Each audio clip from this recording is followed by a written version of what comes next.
What's up, everybody, and welcome back to Around the Table Sports. So, Crimson Tide Nation, what a week it has been for you. We started off the week with you winning the national championship, and then it officially set in that Steve Sarkisian was no longer a part of the Crimson Tide. He took Kyle Flood with him, and today we got more information on a potential another major assistant coach leaving the Alabama Crimson Tide and following Steve Sarkisian to Texas. Not only that, Crimson Tide Nation, but we got some good news in the sense of maybe some guys looking to return that could be massive jolts to this 2021 team. I cannot wait to get into it, but before we do, as always, y'all, if you're here, go ahead and subscribe to the channel. I drop constant college football content, stuff like this, film reviews, you name it, we do it, and I'd love to have you along for the journey as we continue our push to 1,000 subscribers. If you're here, go ahead and like the video and drop a comment down below, not only letting me know what you think this hire means for Texas, but also how will this affect Alabama, and also how will these players returning affect Alabama next year. Can't wait to interact with y'all in the comments, but with all of that being said, let's jump straight into it, and we'll start with how we started in the intro. This week, we've already known that Steve Sarkisian was going to be taking Kyle Flood, the offensive line coach at Alabama. This is the guy who just put together one of the greatest offensive line, if not the greatest offensive line class in recruiting history. Well, today it was released that Jeff Banks, the special teams coach, is also going to be following Sark and Kyle Flood to the University of Texas. Now, look, this is a pretty big loss, right? Jeff Banks was a top 5 recruiter in the nation per 24/7 Sports. Crimson Tide, he secured guys such as Kamar Wheaton, such as Jalen Milroe, both guys from the state of Texas now coming to the University of Alabama. Now, look, this loss isn't the end of the world, right? Saban and Alabama have proved that as long as Saban is there, that's the key. A lot of people thought when Scott Cochran left that he was the key to Saban's success, and we're finding out that that's not it. It is Saban. It truly is that simple.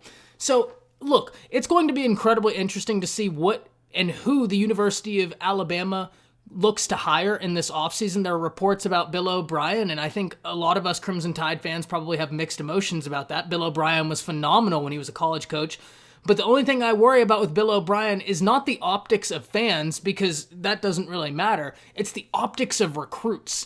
That does matter. The only thing I worry about Bill O'Brien is that he's done irrevocable damage to his image with that DeAndre Hopkins trade and just how bad it was, and recruits won't even be able to take him seriously.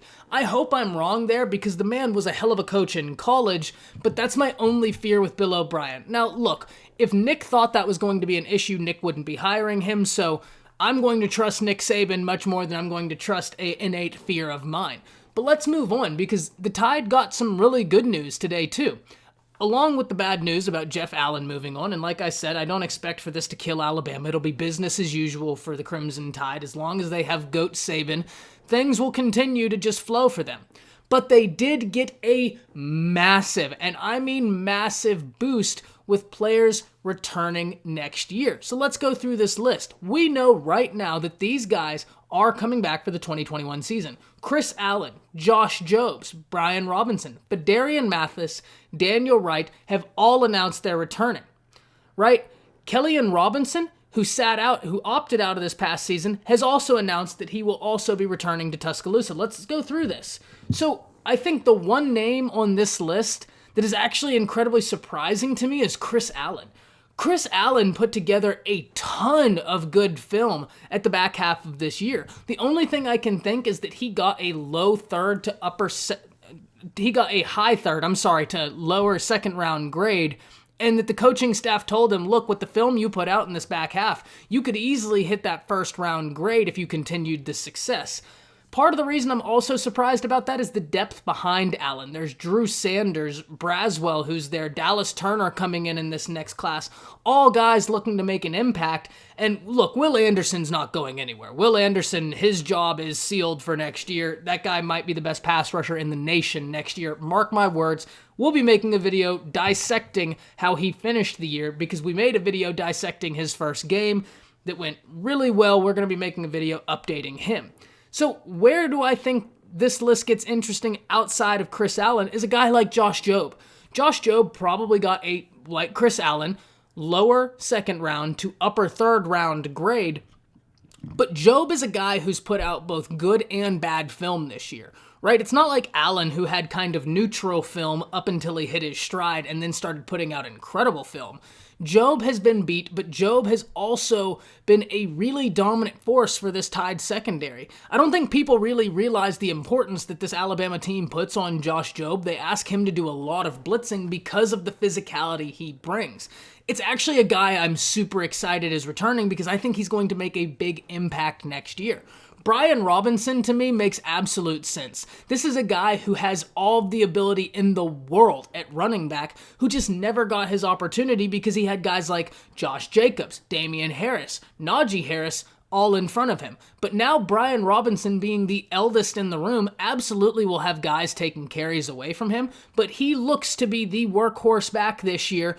Jace McClellan, Trey Sanders will have something to say about that, of course, and as well as Kamar Wheaton.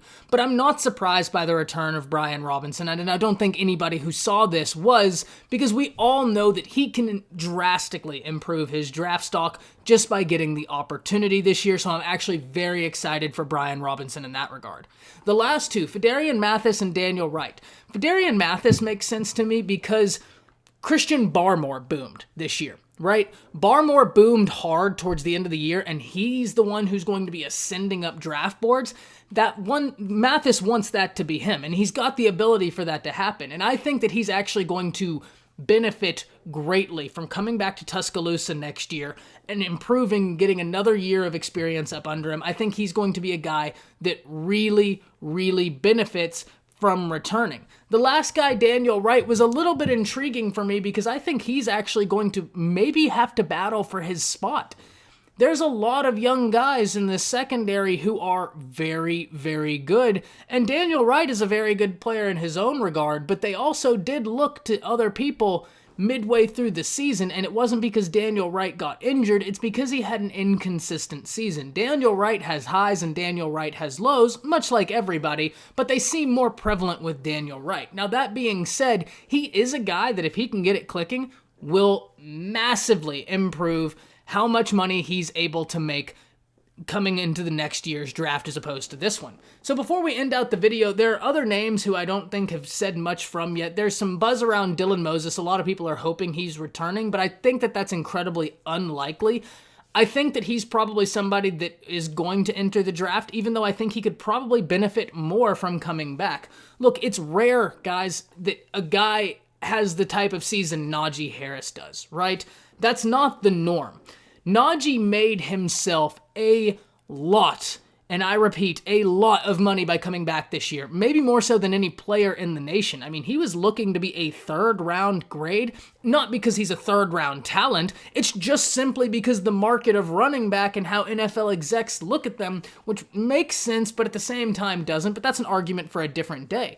Now, because Najee came back, he is undeniable. A probable first rounder, and if he goes in the second round, it will simply be because of the position he plays as opposed to the skill set he has. Guys, that's about it for this video. Once again, drop a thumbs up. Y'all have been absolutely killing it on the likes in these videos, and like I said, likes and comments go a long ways in helping channels like mine get caught by the YouTube algorithm, and I really can't tell y'all how much I appreciate all the support we've gotten. We just passed 700 subscribers, and I can't wait to continue this push to 1,000. So with all that being said, that's it. Drop a comment down below letting me know what you think. See ya.